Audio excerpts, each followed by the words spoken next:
Hello everyone, welcome back. So today we are going to discuss case study, which is also helpful in ADAT exam. You will be able to learn so many topics. So let's start. Age is 45-year female, 5'3" is the height and 145 pounds is the weight. And the BP is 140 by 65. And the patient come with the chief complaint that my gums are puffy. I can't get this gray-green staining out of my back teeth no matter how hard I brush. So that means it's the intrinsic staining.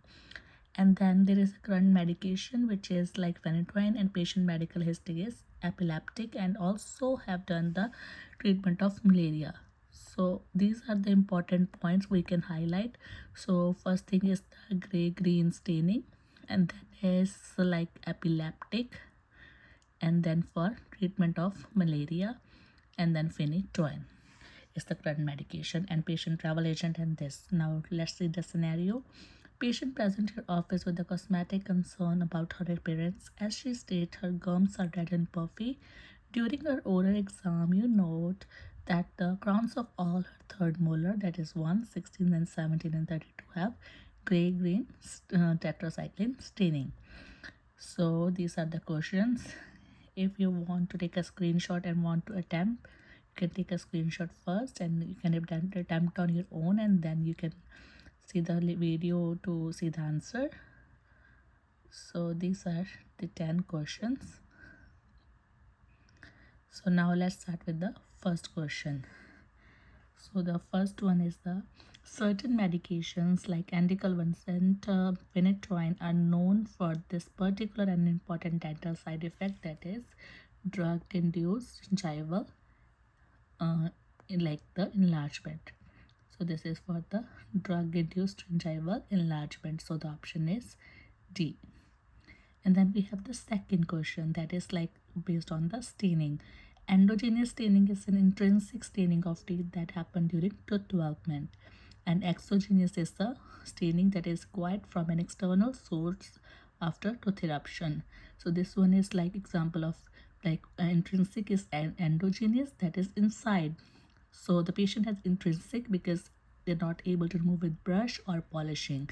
So an exogenous is the extrinsic one because of the external source like coffee or any other thing, right?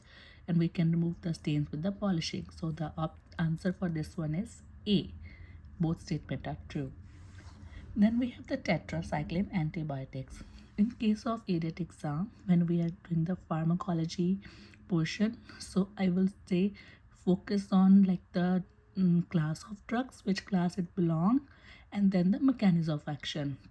Mechanism of action is very important, and you must know which one act on the 70S subunit protein synthesis and which antibiotic on the 50S subunit. Remember these two by heart. And for this question, tetracycline antibiotic work, mechanism of action is inhibition of the protein synthesis by binding to the 30S subunit. So remember the mechanism of action.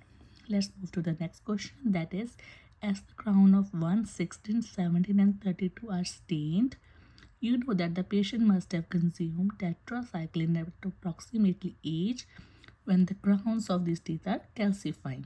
So we must know the calcification of all permanent and primary teeth, and the crowns of third molar are having their calcified, our age is the 7 to 16 year. Then we have the pulp of the mandibular teeth are innervated by branch of trigeminal nerve. So we must know that trigeminal nerve like has the three V1, V2, V3, and it is innervated mandibular nerve, but the branch is the inferior alveolar. All other are for the maxillary teeth. And then we have teeth 8 and 9 are innervated by interior superior alveolar nerve, branch of which cranial nerve 5, which is, so we see V1 is the V1, V2 and V3, it is by maxillary, and that is the V2. So option is the B. And next we have the radiograph of the patient molar wheel extended crown when the body and the tooth of the pulp chamber are enlarged vertically and the tooth have shortened root. So that it has a enlarged pulp chamber is enlarged at the expense of root, and this is seen in taurodontism. That is, then answer is B.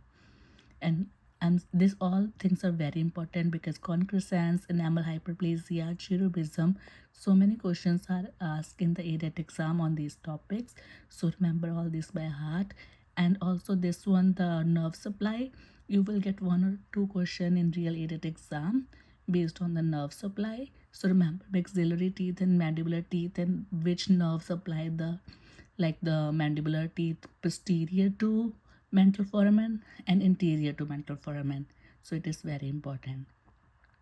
So see, the next question is like that: which nerve innervates the mandibular buccal gingiva posterior to mental foramen? So you know mental foramen is in the mandibular second premolar, so they are saying posterior to, which mean they are saying this is first molar, second and third, which is supplied by the buccal nerve. So remember all the nerves, which one inferior velar supply and which one buccal nerve supply. So it supply the posterior to mental foramen, so mandibular first, second and third molar. And then we have the four species. You must know the four species of malaria, that is Plasmodium vivax, ovale, malariae and falciparum. But the question here they are asking is the which is most serious and potentially life-threatening, that is the falciparum. Then we have the last question that is based on the malaria. They are saying that malaria is prevented by all the following except one. So we must know that the treatment of malaria, whether to prevent it, we use the combination of the medicines. And mostly the anti-malarial drugs are like with the quinine, and one we also use doxycycline antibiotic with combined with others. So it is also helpful against malarial parasite and as a choice for prevention.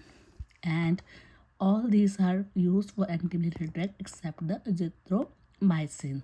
So they ask the exception. Whenever we are asked the exception, try to rule out which are the positive things, like which are anti-malarial drug, so it will be easy to rule out which is not. Or try to read the word except, and then you can see the options. So it is important. So these are all anti-malarial drug, and azithromycin is not used as anti-malarial drug. Thank you.